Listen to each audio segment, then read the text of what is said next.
contento. A ver, póngame cara de contento, si no, no levantamos más ofrendas especiales. Bueno, gente, hoy vamos a estar viendo cómo ejercer autoridad. ¿Qué vamos a ver? ¿Cómo ejercer autoridad? Mire, de nada sirve tener autoridad si no la ejercemos, ¿sí? Es como tener un auto y no usarlo, ¿eh? Y el auto, ahí está, lo tengo en el garaje porque se me va a gastar. El auto es para que lo uses, ¿amén?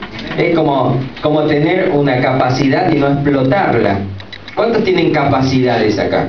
¿Sí? Que saben hacer cosas, saben tejer, saben diseñar, ¿sí? Capacidades, sabes tocar un instrumento, ¿sí? Bueno, explota esa capacidad. Prepárate, capacitate, ¿sí? Porque si lo tenés, es algo que Dios te lo ha dado. O es también como cuando alguien se compra ropas o cosas para la casa y las tiene ahí guardadas, ¿viste? Generalmente esto pasa con algunas viejitas, ¿sí? Yo quiero creer que ya se está rompiendo esto, ¿no? Que usted le abre la vitrina de la casa y tienen cosas nuevitas, preciosas, pero que no las usan. ¿Para qué las tenés? Ya cuando vengan las visitas. Y nunca llegan las visitas, ¿sí? Mire, hay gente que crece, ¿sí? Tomando en vasos de plástico y tiene los vasos de vidrio para la visita. Pero gente, que usted no es valioso, que no vale la pena, usted saque un vaso de vidrio y si se le rompe, cómprese otro. Amén. Sí, pero alégrese de las cosas que Dios les da. Bueno, estas cosas son muy cotidianas, es decir, son cosas que pasan diariamente y no nos damos cuenta. Y así nos pasa con la autoridad. Tenemos autoridad y no la ejercemos. Esta contradicción es más cotidiana de lo que imaginamos. Muchos hermanos viven también esta realidad desde otro punto de vista. Hay muchos hermanos que a pesar de que tienen el amor de Dios en sus corazones, derramado en sus corazones, ¿sabía que tenés el amor de Dios? ¿Sí? Viven con bronca, enojados, con falta de perdón. ¿Cómo puede ser que te pase eso? ¿Sí? Otros que viven con aflicciones, con preocupaciones y no tienen paz en sus vidas, sabiendo que Jesús dice, mi paz os dejo, mi paz os doy. Él nos ha dado paz y dice la palabra de Dios en Gálatas que el fruto del Espíritu es amor, gozo y paz. Amén. Y hay quienes tienen autoridad, nada menos que la autoridad de ser un hijo de Dios, y caminan en la vida, por la vida, resignados frente a las circunstancias adversas. Y uno les pregunta, che, ¿y cómo está? Y ahí, como siempre. ¿Qué va a hacer? Así es la vida. No, así querés que sea tu vida. Porque Dios no te diseñó para que te vaya así. Amén. Yo sé que por ahí te puede doler lo que te estoy diciendo. Pero si no lo aprendes, nunca vas a salir de los problemas. Amén. Dios nos ha dado autoridad. Y quiero que usted entienda. Este es un tema bastante embromado. Es decir, en el mundo espiritual producen muchos efectos que el mundo espiritual, que no es de Dios, ¿sí?, no quiere que sucedan. Porque cuando un hijo de Dios se empieza a dar cuenta de quién es y empieza a ejercer autoridad, se empiezan a cortar un montón de cosas que antes le servía al enemigo en nosotros. Y hoy vamos a estar viendo este tipo de cosas, salvando las diferencias y no se me lo vaya a ofender. Pero yo le pregunto, si usted fuera un diablo, no le mire la cara al que está al lado, porque si no va a pensar que usted lo está comparando. Si usted fuera un diablo, ¿no cree que procuraría de todas formas hacer que los hijos de Dios no tengan autoridad? ¿O no ejerzan su autoridad? ¿Verdad? Si uno fuera un diablo, ¿qué diría? A ver, ¿cómo hago? Porque este es más que yo. ¿Sabía usted que Dios nos ha puesto en los lugares celestiales juntamente con Cristo y que Cristo está sobre todo principado, sobre toda potestad? ¿Usted sabía eso? ¿Sí? ¿O no sabía? O sea que nosotros estamos sobre. El apóstol escribe al final de Romanos diciendo, y en breve Satanás estará ¿dónde? Bajo vuestros pies. Así que mírese los pies, ahí es el lugar donde tiene que estar. Amén. Ahora, eso es verdad. Y si yo fuera diablo, y trataría de que usted nunca se agarre esa verdad porque no me conviene. ¿Está comprendiendo? ¿Sí? Entonces, de ser así, ¿es cierto? ¿No le parece que ya el diablo ha estado haciendo cosas, el enemigo ha estado haciendo cosas para evitar de que nosotros ejerzamos autoridad? ¿No le parece? Entonces, en esta reunión, vamos a tratar en estos minutos de ver de qué manera el diablo muchas veces procura truncar el ejercicio de la autoridad que Dios nos ha dado. Amén. Ahora su Biblia en Esdras. ¿Lo conoce este libro? Es un libro precioso, yo le animo a que lo pueda leer en su casa. Vamos a leer bastante, así que prepárese que viene larga la lectura. Es una historia linda, así que le va a gustar. Dice así el capítulo 1, versículo 1, Esdras.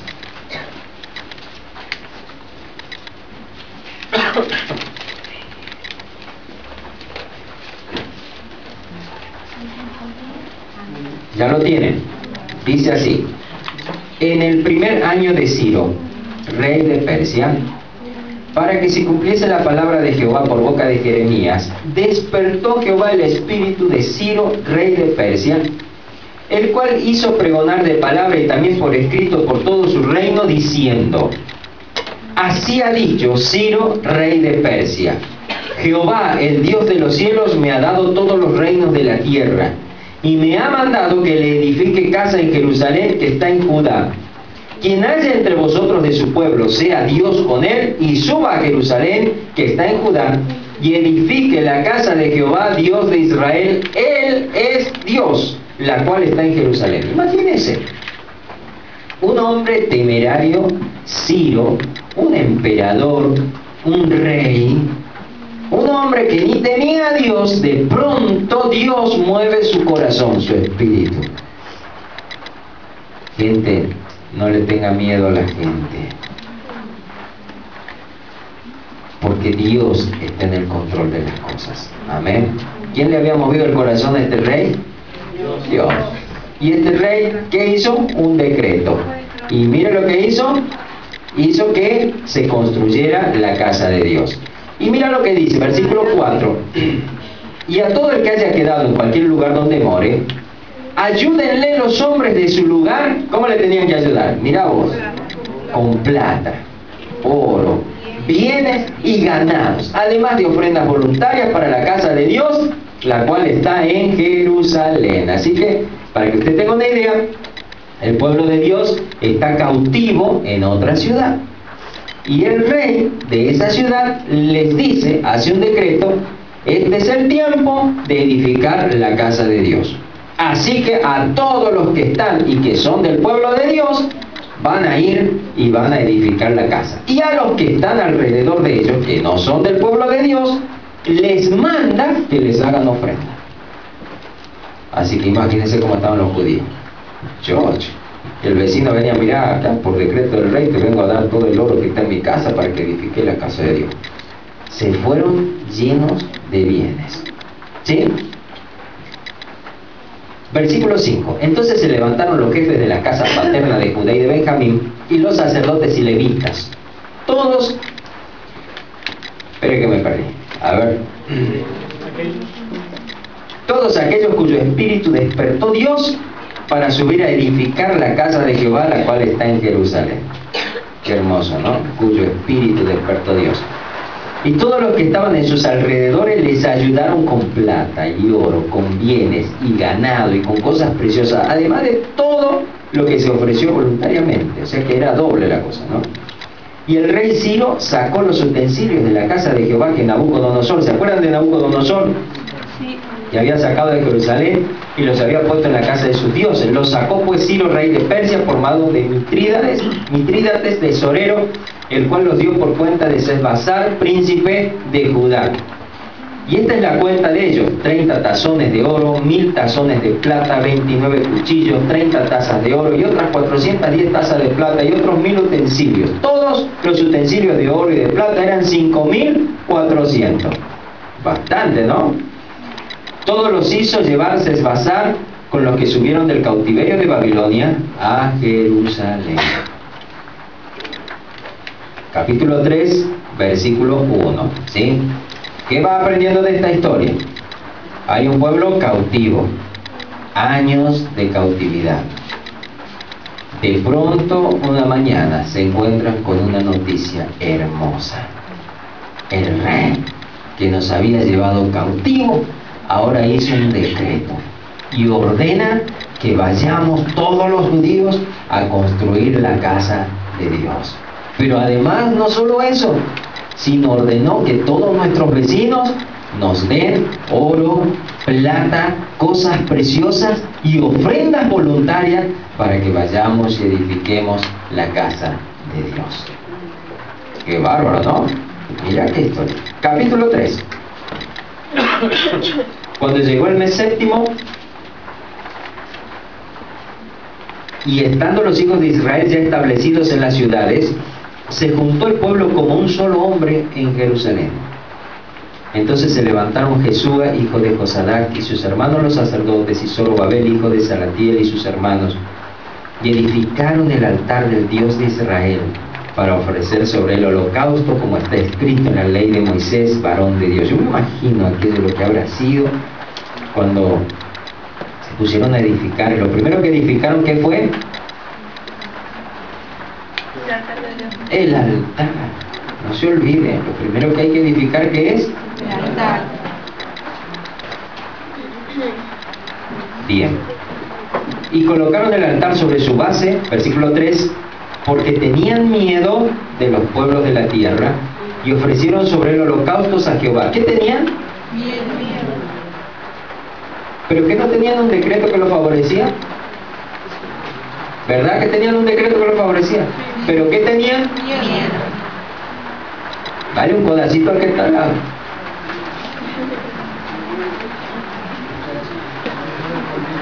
Celebraron asimismo, versículo 4, la fiesta solemne de los tabernáculos, como está escrito, y holocaustos cada día por orden conforme al rito, cada cosa en su día. Eran prolijos, estaban haciendo las cosas en orden. Además de esto, el holocausto continuo, las nuevas lunas, y todas las fiestas solemnes de Jehová, y todo sacrificio espontáneo, toda ofrenda voluntaria a Jehová. Versículo 6, desde el primer día del mes séptimo comenzaron a ofrecer holocaustos a Jehová, pero los cimientos del templo de Jehová no se habían echado todavía, o sea que estaban medio atrasados con la orden que habían recibido.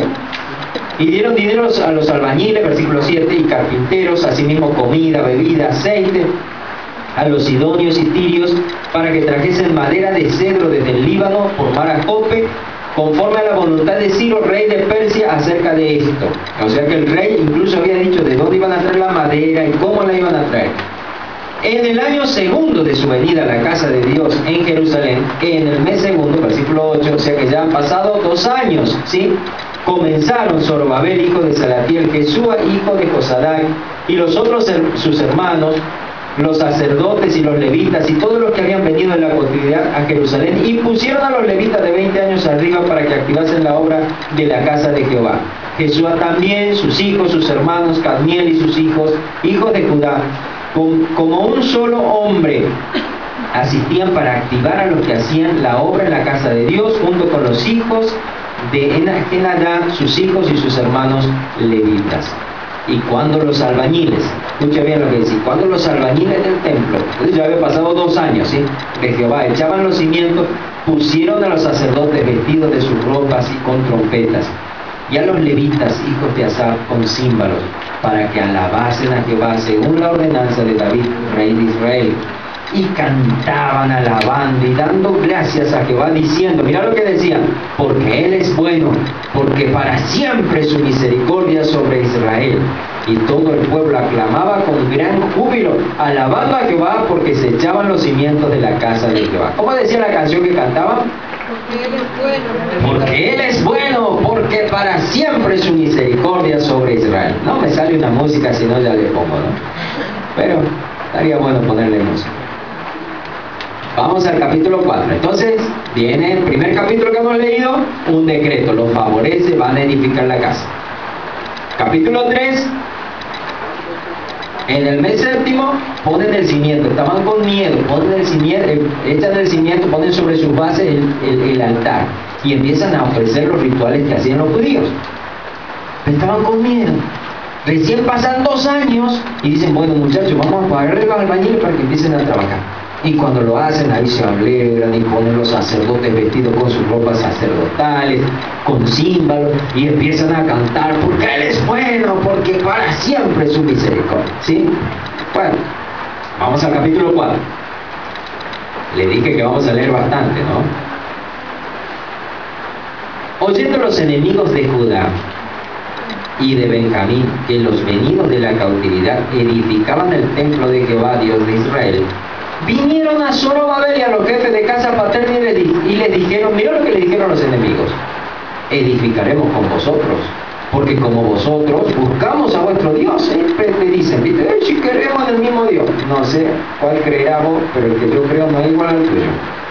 Y a Él ofrecemos sacrificio desde los días de Sarjadón, rey de Asiria, que nos hizo venir aquí. Bueno, si usted sigue leyendo, se va a dar cuenta que Zorobabel le dice, no vamos a edificar, no nos conviene edificar con ustedes, y se enojan más todavía los enemigos. Versículo 4 dice, pero el pueblo de la tierra intimidó al pueblo de Judá y lo atemorizó para que no edificara. Sobornaron además contra ellos a los consejeros para frustrar sus propósitos todo el tiempo de Ciro, rey de Persia, y hasta el reinado de Darío, rey de Persia.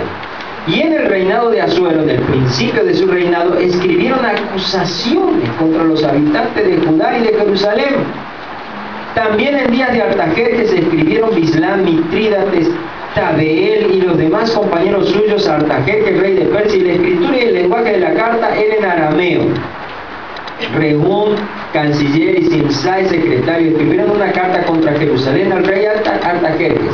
En tal fecha escribieron Rehum, canciller, y Simsai, secretario, y los demás compañeros suyos, los jueces, gobernadores y oficiales, y los de Persia, de Erech, de Babilonia, de Susa, esto es, los elamitas, y los demás pueblos que el grande y glorioso Anapar transportó y se habitaron en las ciudades de Samaria y las demás provincias del otro lado del río. Y esta es la copia que enviaron al rey Artajerjes. Que enviaron. Y escuchen cómo era la copia, como decía. Mandaron una carta, ¿sí? Al rey Artajerjes, 2 puntos. Tus siervos del otro lado del río te saludan. Sea notorio el rey que los judíos que subieron de ti a nosotros, vinieron a Jerusalén y edifican la ciudad rebelde y mala. Imagínate que un rey le diga, estás haciendo construir una ciudad rebelde y mala, no le va a dar gracia, ¿verdad? Y levantan los muros y reparan los fundamentos. Ahora sea notorio al rey que si aquella ciudad fuera reedificada y los muros fueran levantados, no pagarán tributo, impuesto y renta, y el erario de los reyes será menoscabado. Siendo que nos mantienen del palacio, no nos es justo ver el menosprecio del rey, por lo cual hemos enviado a hacerlo saber al rey, para que se busque en el libro de la memoria de tus padres. Hallarás en el libro de la memoria y sabrás que esta ciudad es ciudad rebelde, perjudicial a los reyes y a las provincias, y que de tiempo antiguo forman en medio de ella rebeliones, por lo que esta ciudad fue destruida. Hacemos saber al rey que si esta ciudad fuera reedificada y levantado su muro, la región de más allá del río ya no será tuya. Y el rey envió esta respuesta a Rehum, canciller, a Simsai, secretario, a los demás compañeros suyos que habitan en Samaria y a los demás del otro lado del río, salud y paz. La carta que nos enviaste fue leída claramente delante de mí, y por mí fue dada orden, y buscaron y hallaron que aquella ciudad de tiempo antiguo se levanta contra los reyes y se rebela, y se forma en ella sedición, y que hubo en Jerusalén reyes fuertes que dominaron en todo lo que hay más allá del río, y que se les pagaba tributo, impuestos y renta. Ahora pues, dice el rey, dad orden que cesen aquellos hombres, y no sea esa ciudad reedificada hasta que por mí sea dada nueva orden. Y mirad que no sea inteligente en esto, ¿por qué habrá de crecer el daño en perjuicio de los reyes? Versículo 23. Entonces, cuando la copia de la carta del rey Artajerjes fue leída delante de Rehum y de Simsai, secretario y sus compañeros, fueron apresuradamente a Jerusalén a los judíos y les hicieron cesar con poder y violencia. Se aparecieron allí y los empezaron seguramente a golpear, a patearle todas las cosas. Dejan de construir ya nomás, y ahora tenemos un decreto nosotros que dice que ustedes no pueden seguir construyendo. ¿Está entendiendo lo que pasó? Tenían un decreto de Ciro, un rey grosísimo, ¿sí? Tremendo el rey Ciro. Ese decreto decía que podían edificar. Estaban con miedo. Acuérdense que ellos venían de ser cautivos. Y un cautivo es una persona que tiene ¿qué? Miedo. Anda con miedo. Siente un ruido, ya tiene miedo. Ya se prepara para el azote, ¿viste? Así eran ellos. Pero sin embargo van a Jerusalén. Ponen las bases del altar. Empiezan a hacer los sacrificios. Pasan 2 años. Están con miedo. Pasan 2 años. Construyen, empiezan a poner los cimientos de los muros, de la casa de Dios. Cuando hacen eso, los enemigos se vienen y le dicen: che, muchachos, vamos a edificar con ustedes porque nosotros también creemos en el mismo Dios, nosotros también. Y ellos le dicen no. Entonces se enojan estos enemigos y los empiezan a intimidar, a menoscabar. Y llegan a tal punto de que le mandan una carta al rey de ese entonces, ¿sí?, que ya no era Ciro, para decirle que esta ciudad que estaba siendo edificada era una ciudad mala y rebelde, ¿sí? Y entonces este rey manda un decreto donde dice: se terminó la obra, paren la obra, no me continúen construyendo, ¿sí? Capítulo 5. Entonces, ¿cómo está la obra? Parada, frenada, un cartel que dice: por decreto real no se puede construir aquí.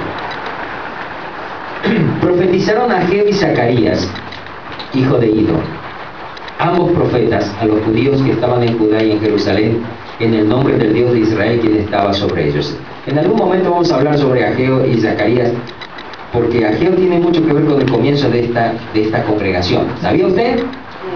Hay algunos que saben, ¿no? Allá en el año 98, creo que fue 98, 99, una palabra de Ageo, ¿sí?, nos levantó y nos constituyó como una congregación. Bueno, entonces, versículo 2 del capítulo 5: se levantaron Zorobabel, hijo de Salatiel, y Jesúa, hijo de Josadac. Zorobabel era el gobernador, Jesúa era el sacerdote, y comenzaron a reedificar la casa de Dios que estaba en Jerusalén, y con ellos los profetas de Dios que les ayudaban. ¿Qué pasó? Los profetas dijeron: ¿cómo puede ser que no construyamos la casa de Dios? Porque ¿saben lo que pasó en ese tiempo que no construyeron la casa de Dios? Los judíos empezaron a construir sus propias casas. Después se lo voy a leer, está muy lindo. En Ageo léalo usted después del primer capítulo, y Ageo le dice: es tiempo, cogen ustedes, es tiempo de que ustedes estén en sus casas artesonadas y la casa de Dios vacía.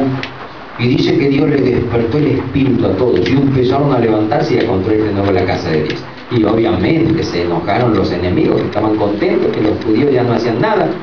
Sí, prosperaban, pero no edificaban la casa de Dios. Entonces se levantaron Zorobabel, hijo de Salatiel, y Jesúa, hijo de Josadac, y comenzaron a reedificar la casa de Dios que estaba en Jerusalén, y con ellos los profetas de Dios que les ayudaban. En aquel tiempo vino a ellos Tatnai, gobernador del otro lado del río. ¿Se acuerdan que ahí estaban los enemigos? Y Setar-Boznai y sus compañeros les dijeron así: ¿quién nos ha dado orden para edificar esta casa y levantar estos muros? Malo era. Y ellos también preguntaron: ¿cuáles son los nombres de los hombres que hacen este edificio? Viste qué feo que cuando dicen: ¿cómo te llamas vos? Ya te voy a anotar. Viste que te da miedo, ¿no? A ver, ¿usted cómo se llama? Venga para acá. Juan Pérez.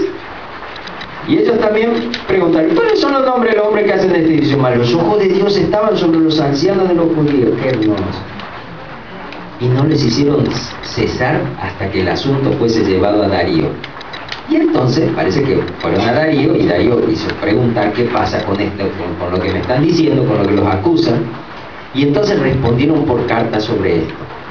Copia, versículo 6, copia de la carta que Tatnai, gobernador del otro lado del río, y Setar-Boznai y sus compañeros los gobernadores que estaban al otro lado del río, enviaron al rey Darío.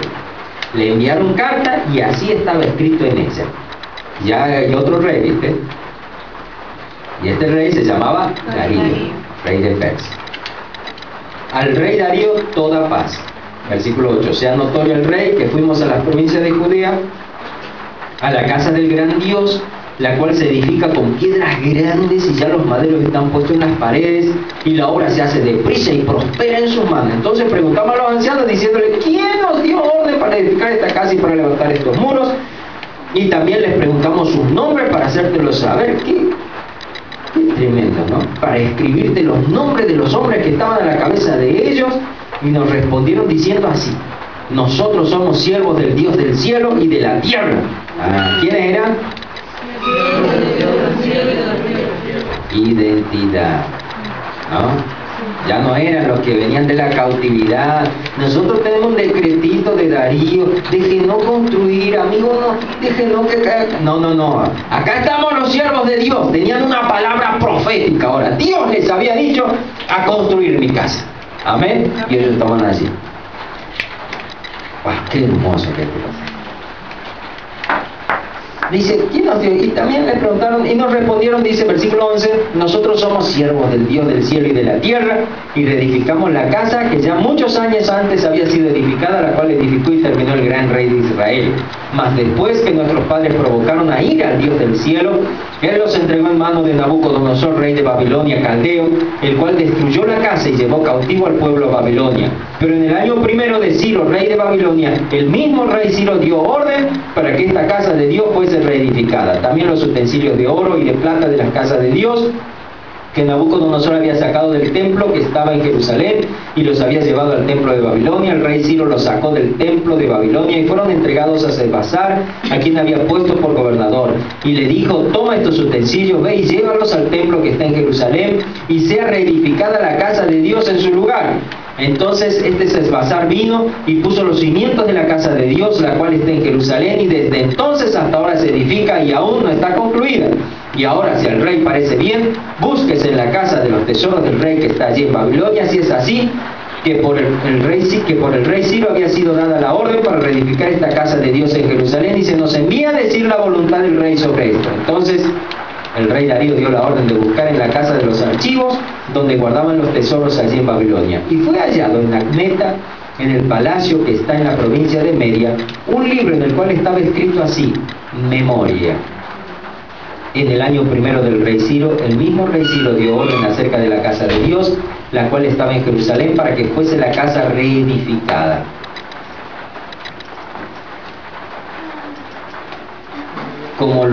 Reedificada como lugar para ofrecer sacrificios, y que sus paredes fuesen firmes, su altura de 60 codos su anchura, y 3 hileras de piedras grandes y una de madera nueva, y que el gasto sea pagado. ¿Por quién tenía que ser pagado? Por el tesoro del rey. Por el tesoro del rey. Y también los utensilios de oro y de plata de la casa de Dios, las cuales Nabucodonosor sacó del templo que estaba en Jerusalén y los pasó a Babilonia, sean devueltos y vayan a su lugar al templo que está en Jerusalén y sean puestos en la casa de Dios. Ahora pues, Tatnai, gobernador del otro lado del río, Setar-Boznai y vuestros compañeros los gobernadores que estáis al otro lado del río, alejaos de allí. ¿Cómo les dijo? Dejad que se haga la obra de esa casa de Dios. El gobernador de los judíos y sus ancianos reedifiquen esa casa de Dios en su lugar. Y por mí es dada orden que lo que habéis de hacer con estos ancianos de los judíos para reedificar la casa de Dios, que de la hacienda del rey que tiene del tributo del otro lado del río, sean dados puntualmente a estos varones los gastos para que no cese la obra. ¿Qué opinan? Y lo que fuere necesario, becerros, carneros, corderos para el holocausto al Dios del cielo, trigo, sal, vino, aceite, conforme a lo que dijeren los sacerdotes que están en Jerusalén, les sea dado día por día sin obstáculo alguno. En otras palabras, muchachos, ustedes que están acusando, ahora se ponen bajo la autoridad de esa gente y los van a ayudar. Versículo 10, para que ofrezcan sacrificios agradables al Dios del cielo y oren por la vida del rey y por sus hijos. También por mí es dada orden que cualquiera que altere este decreto se le arranque un madero de su casa y alzado sea colgado en él y su casa sea hecha muladar por esto. Y el Dios que hizo habitar allí su nombre destruya a todo rey y pueblo que pusiere su mano para cambiar o destruir esa casa de Dios, la cual está en Jerusalén. Yo, Darío, he dado decreto sea cumplido prontamente. ¿Qué les parece? Bueno, hemos leído bastante, ¿no? Pero ya la agarró la historia. Yo les voy a pedir una cosa. Por favor, léase después el libro de Esdras hasta el capítulo 6 por lo menos, ¿sí? Para que usted después sepa de qué estamos hablando. ¿Amén? De todos modos, usted lo va a tener a esto copiado en el blog, ¿sí? Vamos a hacer una sola entrega de todo esto. ¿Tenían los judíos autoridad para construir el templo? ¿Y qué pasó? No la ejercieron. Porque el enemigo se levantó en contra de ellos. Capítulo 4, versículo 1 dice: oyendo los enemigos de Judá y de Benjamín que los venidos edificaban el templo de Jehová, ¿sí?, vinieron a Zorobabel y a los jefes y le dijeron: edificaremos con vosotros. Primera cosa, lo que el diablo va a tratar de hacer para quitarte la autoridad es asociarse con vos. ¿Cuántos se quieren asociar con el diablo? ¿Verdad que no? Pero ¿y si te viene lindo, che? ¿Ah? Un pintón así, pero che, que sí, lo único que le falta es ser cristiano. Hermoso chico. Así me dicen. Pastor, si le falta ir a la iglesia, no hay. Va a tratar de asociarse. Oh, me ha salido un negocio, pastor, no sabe qué bueno que está. Cuidado. Cuidado. Va a tratar de asociarse. Y no se va a aparecer como diablo. Dice el apóstol Pablo, por revelación del Espíritu Santo, que Satanás tiene la capacidad de asemejarse a un ángel de luz. O sea que usted está esperando uno así como lo pintan, con los cuernos, con la cola larga y el tridente, y de pronto le aparece un pintón luz. Aquí estoy, voy a ayudar. Gracias. Va a tratar de asociarse. ¿Viste ese refrán que dice: si no los puedes vencer, únete a ellos? Bueno, eso hace el diablo. Y se mete en las iglesias. El apóstol Pablo ya advierte diciendo que muchos se levantarán en contra del rebaño, que van a ser lobos, pero ¿cómo? Disfrazados de ovejas. Cuidado, gente. Se va a tratar de asociar. Pero no solo a través de personas que se te van a juntar o que ya están con vos y que ya toman decisiones con vos, ojo, sino que a veces se va a tratar de asociar con vos en formas de pensamientos que van a manipular tu vida para donde Él quiere y no para donde Dios quiere. Se asocia, te hace creer que algo es así y vos, sin darte cuenta, ya sos socio del diablo en las cosas. Te cuento lo que nos pasó una vez, ya lo conté, pero vale la pena que lo escuchen nuevamente. En una oportunidad vamos a orar por una hermana. Su esposo y su hija nos habían llamado que oremos porque tenían muchos dolores de cabeza. Entonces cuando fuimos, estuvimos conversando con ella, nos dimos cuenta que ella no sabía de esto. Entonces le dijimos: hermana, ¿quiere que oremos por su problema? Y entonces me sorprendió la respuesta de esta mujer. Nosotros sabíamos que Dios iba a hacer algo allí en la vida de esta mujer. Pero ella dijo así: ay, pastor, mire, yo no sé, todo tiene que molestarlo a Dios por las cosas. Y estas son cosas naturales que me están pasando. Yo estoy en la menopausia y es normal que me duele la cabeza. Y su hija y su esposo, pero mamá, pero ¿cómo vas a decir así? Si mira cómo te sube la presión, mira cómo quedas, mira, ¿cómo vas a decir eso? No es algo normal lo que te pasa. Bueno, pero es algo normal. ¿Y sabe qué pasó? No oramos por eso. Porque sencillamente ella ya tenía un socio que le había dicho: es normal lo que te pasa. ¿Está entendiendo? A veces el diablo nos da una explicación de lo que nos pasa y nosotros le decimos amén, y sin darnos cuenta nos asociamos con la desgracia, nos asociamos con la pobreza. ¿Cuántos de ustedes piensan y creen y trabajan para alcanzar cosas grandes en su vida? Pero fíjese si realmente está trabajando para eso, y se va a dar cuenta que muchos de nosotros estamos asociados con la pobreza. Que en el fondo decimos: sí, me gustaría ser rico, me gustaría porque haríamos esto y aquello, pero en el fondo piensa: no me va a pasar a mí. Porque ya hay un socio que tiene que te dice, mira amigo, está bueno lo que estás pensando, pero no seas tan loquito. Eso no te va a pasar. Eso pasa en Estados Unidos, ¿sí? Ahí de pronto vos vas y ves y dan la gracia a los hermanos y vos decís, ¡oh, Dios mío, las cosas que les pasan! Aquí también. ¿Cuántos dicen amén? Amén. Claro que sí, porque vamos a sacar a esos socios que nos han venido y que nos enseñan que las cosas van a ir mal. Pues no van a ir mal porque somos hijos de Dios. Y tenemos autoridad de hijos de Dios. Nos va a ir bien, los matrimonios van a funcionar de 10. Los hijos se van a portar bien, van a ser obedientes. Les va a ir bien a los estudiantes. A los que están buscando trabajo van a conseguir de a 2, de a 3. Los que ya tienen trabajo van a prosperar porque somos hijos de Dios. Tenemos autoridad de hijos de Dios. Nada menos que de hijos de Dios. No dejes que el diablo se te asocie. Dice la palabra de Dios, asociándoos, el apóstol Pablo en Romanos, asociándoos con los humildes. Si hay algo que le vas a ver al diablo siempre, es la soberbia. Y sabés que muchos de nosotros tenemos problemas con esto. Dios dice que resiste ¿a quién? A los soberbios. Ahora yo te pregunto, ¿tenés amistades soberbias? ¿Cómo vas a ser amigo de un soberbio, gente? ¿Cómo vas a ser amigo de alguien que Dios resiste? Y te quejas y llorás porque mira cómo es, mira cómo me trata, mira cómo me dice, pero vos te asociaste.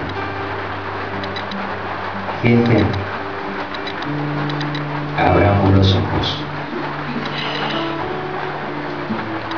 Lo primero que el diablo va a hacer para quitarte la autoridad es tratar de asociarse a vos. De una manera en que vos no lo veas diablo.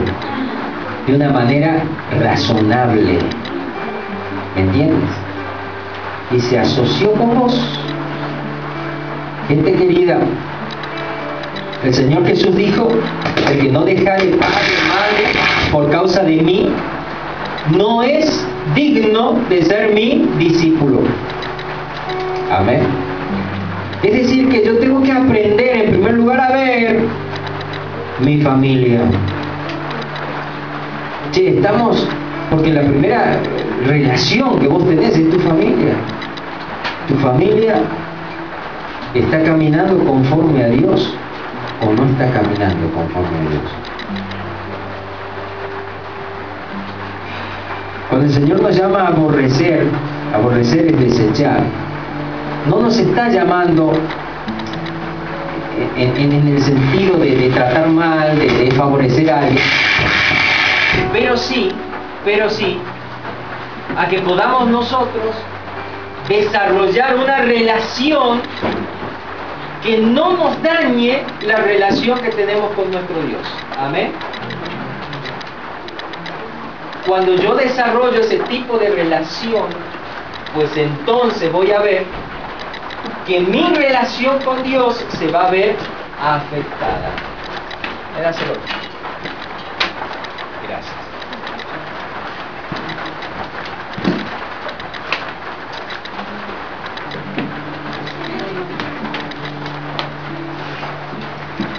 Ahí está.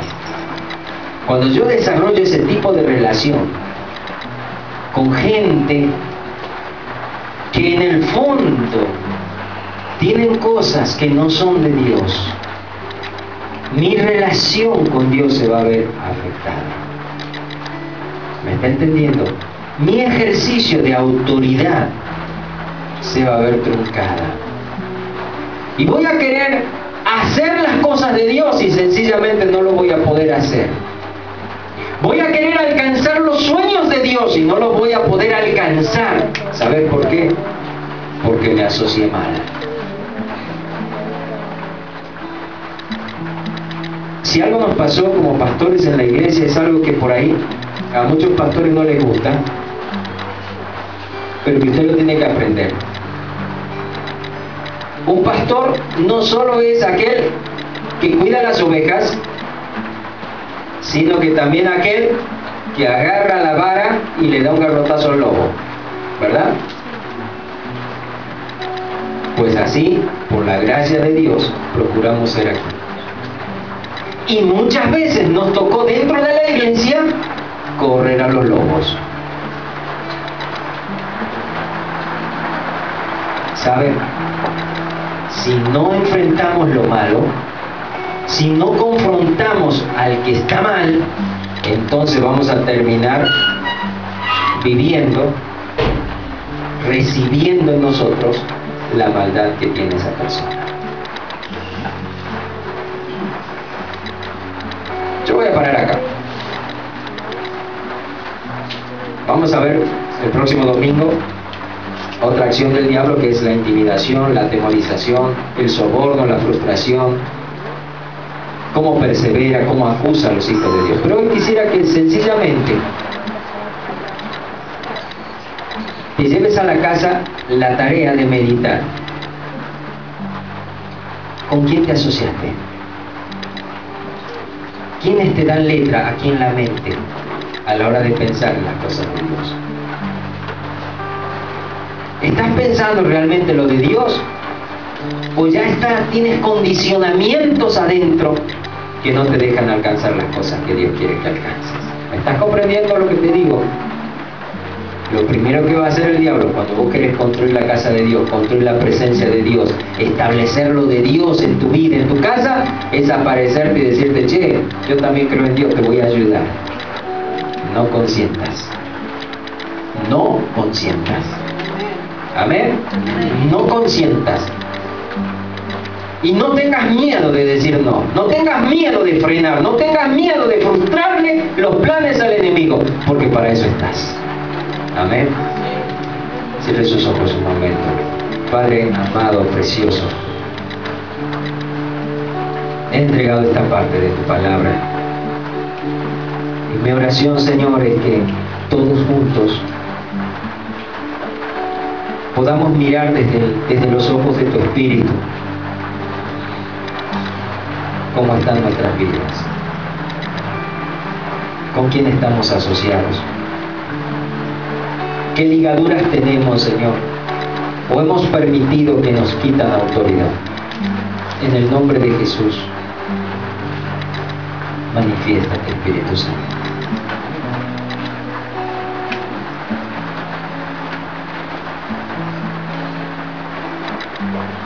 Revélanos, Señor.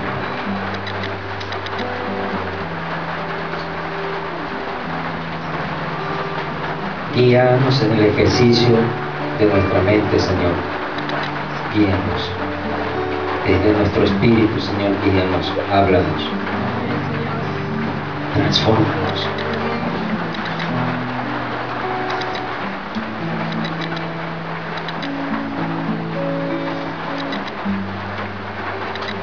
Aunque esta es una palabra sencilla y que quizás ya la escuchaste, es una palabra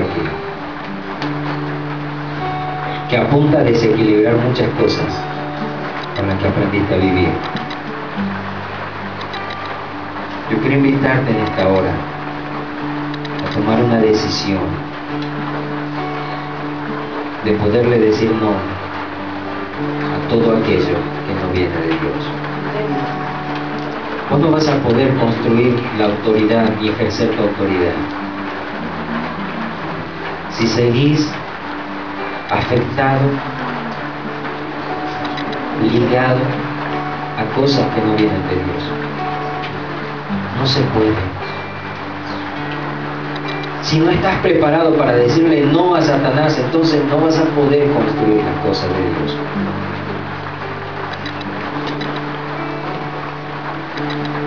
Yo quiero invitarte en esta noche